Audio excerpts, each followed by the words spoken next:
Shalom Bapak Ibu, shalom semuanya. Judul renungan kita adalah Anugerah Membuat Perbedaan. Ketika Yusuf melihat Benyamin bersama-sama dengan mereka, berkatalah ia kepada kepala rumahnya, "Bawalah orang-orang ini ke dalam rumah, sembelihlah seekor hewan dan siapkanlah itu, sebab orang-orang ini akan makan bersama-sama dengan aku pada tengah hari ini." Kejadian 43 ayat 16. Ayat ini mengatakan bahwa Yusuf akan makan bersama dengan saudara-saudaranya. Yusuf sudah jadi penguasa di Mesir, jadi orang kedua di Mesir setelah Firaun. Jadi dia sangat powerful. Ada yang mengatakan posisinya semacam Perdana Menteri. Saat itu seluruh dunia kelaparan kecuali Mesir.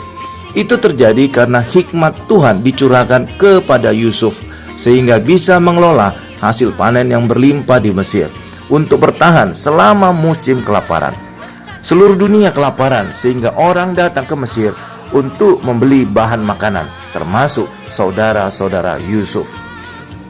Ketika pertama kali saudara-saudara Yusuf datang ke Mesir, mereka tidak mengenal Yusuf, tetapi Yusuf mengenal mereka. Ketika 10 saudaranya itu datang, mereka ditawan oleh Yusuf, dimasukkan penjara selama 3 hari.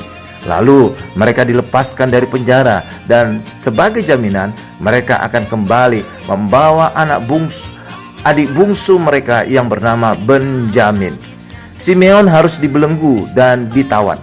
Kejadian 42 ayat 17. Anugerah membuat perbedaan. Setelah sekian waktu, bahan makanan mereka habis. Mereka harus kembali ke Mesir membeli bahan makanan dan membawa Benyamin. Ketika mereka datang kembali membawa Benyamin, sikap Yusuf langsung berubah.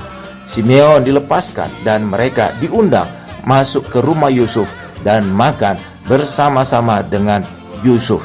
Kejadian 43 ayat 16. Perbedaan ini karena hadirnya Benyamin. Jadi Benyamin menyatakan anugerah. Kejadian 43 ayat 3 sampai dengan 5 dan ayat 31. Orang Kristen sebagai umat Allah juga berbeda dengan orang Israel.